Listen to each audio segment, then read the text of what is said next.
Di tengah masih banyak infrastruktur Kaltim yang rusak, Gubernur Kaltim Rudy Maksud justru membeli mobil dinas seharga 8,5 miliar rupiah.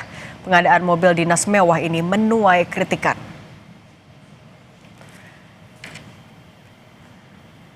Salah satu kritik datang dari pengamat kebijakan Universitas Mula Warman, Saiful Bahtiar, yang mempertanyakan urgensi pengadaan kendaraan mewah itu.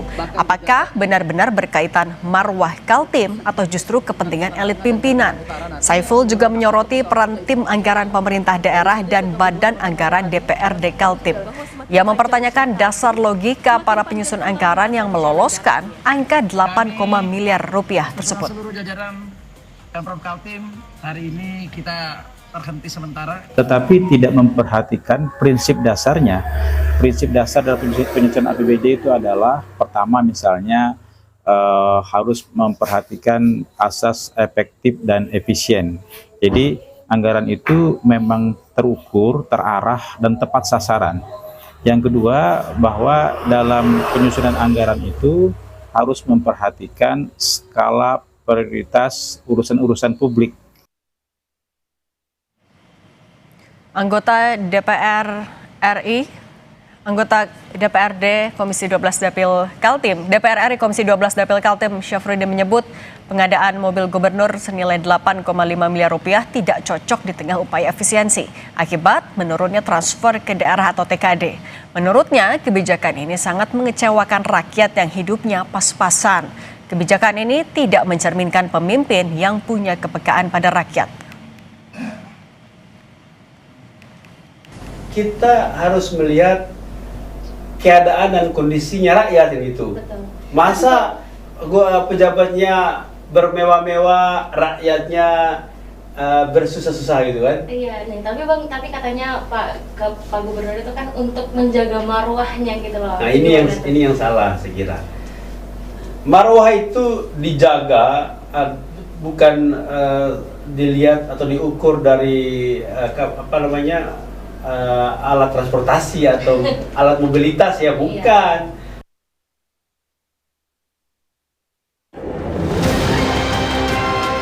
Kalimantan Timur adalah miniatur daripada Indonesia. Tamu daripada Kalimantan Timur itu bukan hanya kepala daerah se-Indonesia, tetapi juga adalah dari global. Masa iya kepala daerahnya pakai mobilnya ala kadarnya? Jangan dong. Jaga dong marwana Kaltim. Ini marwana Kaltim.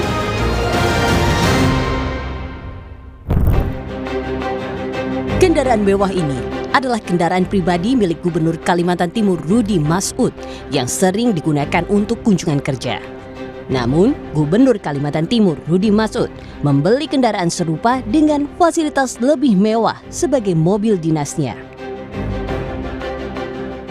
Mobil senilai 8,5 miliar rupiah sudah direncanakan sejak November 2025.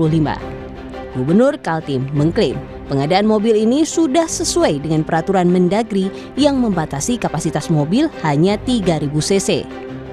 Namun, walau diklaim sebagai mobil dinas, Rudy Maksud menyebut mobil ini justru berada di Jakarta, bukan digunakan untuk kegiatan dinas di Kalimantan Timur. Terkait pemberitaan yang 8,5 M itu, Pak Gub, yang di LTC itu? Sesuai dengan Permendagri nomor 7 tahun 2006 bahwa pengendaraan mobil untuk kepala daerah jenis sedan adalah 3.000 cc. Untuk jenis Jeep adalah 4.200 cc. Mobil yang kamu adakan hanya yang 3.000 cc. Persoalan harga, ada rupa, ada harga. Ada mutu, ada kualitas, ada harganya.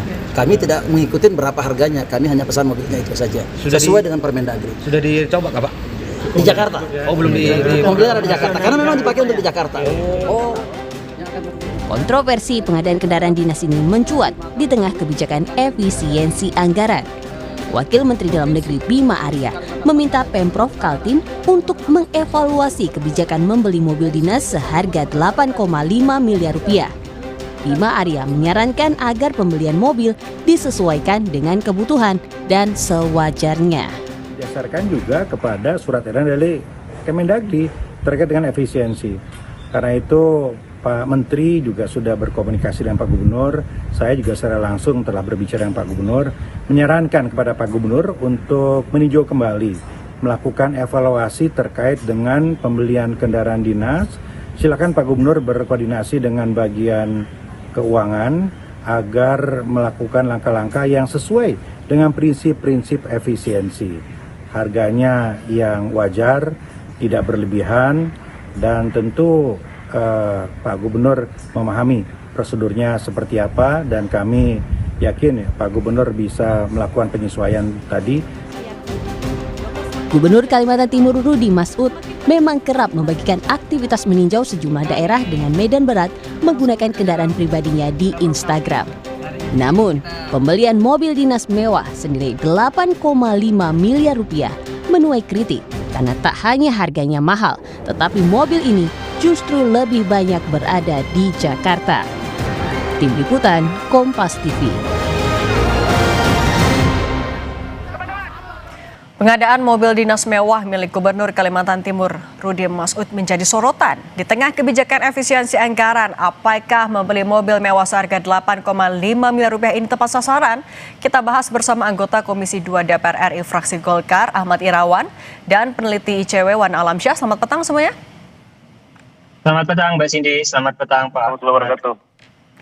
Oke, saya mau ke Mas Irawan dulu ya. Mas Irawan, kalau alasannya adalah butuh mobil dengan spesifikasi tinggi untuk kunjungan ke titik-titik tertentu di Kaltim, tapi kebanyakan kayaknya digunakan di Jakarta. Di tengah efisiensi, Golkar sendiri melihat ini adalah kebijakan yang bijak nggak?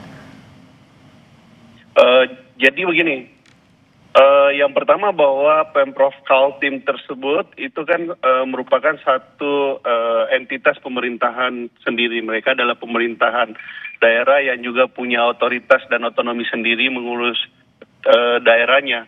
Dan yang memang tadi menjadi masukan dari banyak pihak, tentu kami di Partai Golkar, sebagaimana juga yang disampaikan oleh Sekjen DPP Partai Golkar, Pak Saad Muji, agar kemudian Gubernur Kalimantan Timur yang juga merupakan kader Partai Golkar itu bisa mendengarkan masukan publik terkait dengan pengadaan mobil tersebut. Memang untuk tahun 2026 ini kita mengalami satu tantangan dan dinamika fiskal yang cukup menantang lah ya, karena ada tekanan, ada koreksi. Tentu tekanan dan koreksi terhadap APBD tersebut harus menuntut daerah untuk melakukan penyesuaian-penyesuaian. Nah, meskipun Kalimantan Timur salah satu daerah yang juga mengalami tekanan dan koreksi yang signifikan terkait dengan APBD-nya, Kalimantan Timur tetap menjadi provinsi yang APBD-nya sangat cukup kuat setelah Jakarta, Jawa Tengah, Jawa Timur, Jawa Barat, dan yang kelima kemungkinan Kalimantan Timur. Nah, meskipun punya kemampuan APBD yang demikian, tentu Pak Gubernur harus melihat sesuatu dari aspek kepantasan itu sendiri. Itu yang bisa kami sampaikan. Oke, berarti Mas Irawan, kalau aspek kepantasan, Golkar minta mobilnya diganti sekalian atau gimana? Jadi begini, tentu Pemprov Kaltim sebelum melakukan pengadaan barang dalam bentuk kendaraan operasional tersebut, mereka telah melakukan identifikasi atas kebutuhannya, dan kemudian proses pengadaan tersebut dilakukan berdasarkan prinsip-prinsip dalam pengadaan barang dan jasa, harus terbuka, harus efisien, terus tepat guna, dan lain-lain sebagainya. Dan salah satu prinsip dalam pengadaan tersebut adalah harus sesuai dengan kepantasan gitu. Nah, itu yang perlu dipahami oleh Pemprov Kaltim. Meskipun memang saya berusaha memahami apa yang dilakukan oleh Pemprov Kaltim. Satu, misalnya bahwa ada banyak perusahaan multinasional corporate di sana, bisa jadi kendaraan dinas ini dipakai untuk menyambut investor-investor yang datang, bisa seperti itu. Atau kemudian di Kaltim juga saat ini ada satu otorita ibu kota Nusantara, siapa tahu penggunaannya seperti itu gitu. Mas Irawan, tapi kalau dari Golkar sendiri sudah memanggil atau meminta keterangan langsung dari Gubernur? Setelah saya petinggi partai termasuk Pak Sekjen telah berkomunikasi dengan Pak Gubernur kaitannya dengan permasalahan ini, dan seperti yang disampaikan oleh Ketua Umum Partai Golkar Pak Bahlil Lahadalia dalam satu pertemuan kami dengan seluruh pengurus DPP dan seluruh pengurus DPD 1 juga diingatkan oleh Ketua Umum Partai Golkar agar kemudian melihat kepantasan dalam berpenampilan di tengah-tengah publik, kemudian juga memiliki empati terhadap kondisi yang yang sedang kita hadapi. Itu Oke, empati dan kepantasan. Saya juga mau minta pendapatnya dari Mas Wana. Dari Mas Wana dulu. Mas Wana, yang jadi kontroversi kan memang karena harganya mahal, satu dinilai tidak peka, kemudian kedua tidak sesuai dengan kebijakan efisiensi. Kalau dari potensi pelanggaran, Anda melihat ada celah di situ? Paling tidak, ya terima kasih banyak Mbak Cindy. Paling tidak ada dua hal yang kami soroti. Pertama, berkaitan dengan pengadaan tersebut, apakah sesuai dengan kebutuhan dan perencanaannya sudah sesuai atau belum. Karena pada titik tertentu, pembelian kendaraan itu juga perlu mempertimbangkan kebutuhan masyarakat yang ada di Kaltim itu sendiri. Misalkan tadi sebagai contoh berkaitan dengan jalan rusak, pendidikan, isu kesehatan dan lain sebagainya. Seharusnya gubernur itu memprioritaskan aspek pengadaan yang esensial seperti pendidikan, kesehatan, transportasi dan lain sebagainya, bukan dalam rangka untuk memberikan fasilitas pada dirinya sendiri sebagai kepala daerah. Itu yang pertama. Jadi kita perlu memperhatikan apakah proses memilih mobil tersebut itu bermasalah atau tidak. Kemudian yang kedua, dalam aspek pengadaan barang dan jasa.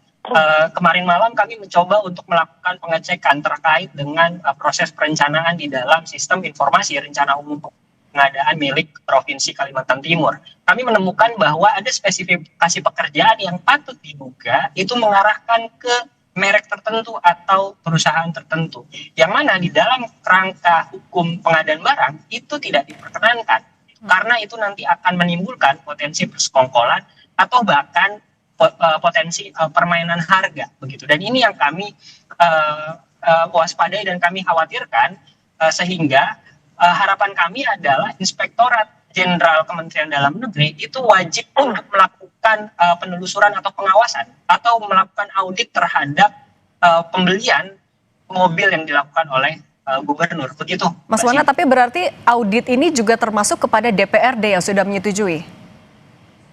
Nah, dalam konteks yang seperti yang tadi saya sampaikan, Inspektorat Jenderal Kementerian Dalam Negeri, mereka hanya memiliki kewenangan untuk melakukan pengawasan terhadap provinsi saja. Dalam konteks DPRD, Irjen Kemendagri ini tidak memiliki kewenangan begitu. Jadi poinnya adalah ketika sudah ada pembelian yang dilakukan dan kemudian ternyata pada kenyataannya itu tidak digunakan di wilayah tersebut, maka ini yang juga menjadi pertanyaan. Lalu untuk apa mobil tersebut dibeli kalau seandainya peruntukannya di Jakarta, bukan di Kalimantan Timur begitu. Dan yang kedua adalah berkaitan dengan fungsi. Apa urgensinya membeli mobil tersebut ketika masih ada mobil-mobil lain yang sebenarnya harganya relatif terjangkau. Kalau kita bicara tentang suatu barang barang begitu, kita pun juga tidak hanya melihat kondisi barangnya saja, tapi ketika barang tersebut rusak, apakah ada bengkel yang bisa melakukan perbaikan begitu? Apakah spare partnya itu kita harus inden dan lain sebagainya? Hal-hal teknis dan hal-hal operasional tersebut itu juga penting untuk diperhatikan sebelum membeli suatu barang, karena ketika sudah terlanjur dibeli lalu kemudian pada akhirnya itu tidak bisa digunakan, maka ada potensi pemborosan yang dilakukan oleh suatu daerah, begitu Mbak Zini. Oke, nah untuk menjawab beberapa potensi pelanggaran itu, Mas Irawan, ini kan juga sudah disetujui oleh DPRD. Apakah dari Golkar juga sendiri, artinya melakukan evaluasi tidak hanya kepada gubernur, tapi juga legislatif di DPRD di Kaltim? Kalau menurut saya, dari aspek prosedur dan regulasi pengadaan barang dan jasanya, itu sebenarnya tidak ada persoalan. Semua telah melalui tahapan itu sendiri. Jadi itu bukan sesuatu yang kami lihat ada persoalan, tetapi yang paling mengundang kritik publik itulah yang menurut saya yang harus diperhatikan oleh gubernur, kaitannya dengan kepantasan terkait dengan pengadaan harga mobil yang dianggap cukup mahal gitu di tengah proses efisiensi seperti sekarang. Karena memang Kaltim juga tekanan terhadap APBD-nya itu cukup besar karena ada pemotongan dana bagi hasil yang cukup signifikan sekitar 73,5%. Jadi mungkin ada baiknya ke depan ini Pemprov Kaltim lebih fokus agar struktur belanjanya disesuaikan ya ini lebih menitik beratkan pada pembangunannya, terus kemudian pelayanan publiknya dan pemerataan pembangunan di Kaltim, karena wilayah Kaltim itu sangat luas gitu. Itu yang paling penting ke depan. Refocusing anggaran juga untuk yang lebih prioritas. Nah, kalau Mas Wana, ketika Anda melihat ada beberapa poin yang bisa jadi celah pelanggaran sebenarnya, apakah KPK atau aparat bisa proaktif di sana untuk memperjelas semua ini? Ya, bagi kami rasanya penegak hukum dapat melakukan hal tersebut. Karena memang Oke, Mas Irawan, sorry, kita ke Mas Wana dulu.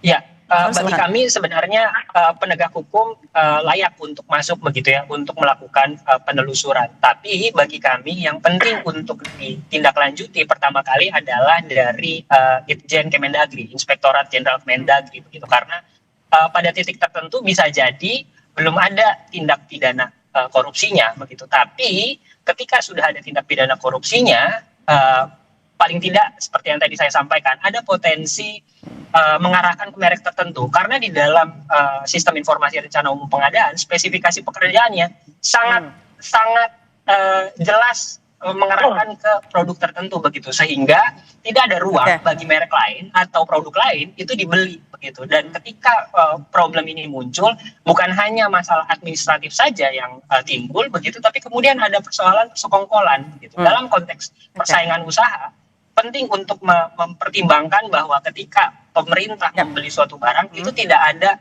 potensi monopoli atau persaingan usaha tidak sehat. Begitu. Oke, transparansi yang juga harus bisa dijelaskan kepada publik nantinya. Mas Ahmad Irawan, anggota Komisi 2 DPR RI dari fraksi Golkar, Mas Wan Alamsyah, peneliti ICW, terima kasih sudah berbagi pandangan bersama kami. Sehat selalu semuanya. Baik, selamat sore Mbak Cindy. Terima kasih Mbak. Assalamualaikum warahmatullahi wabarakatuh. Saudara, aksi pencurian sepeda motor terjadi di Tangerang, Banten. 2 pelaku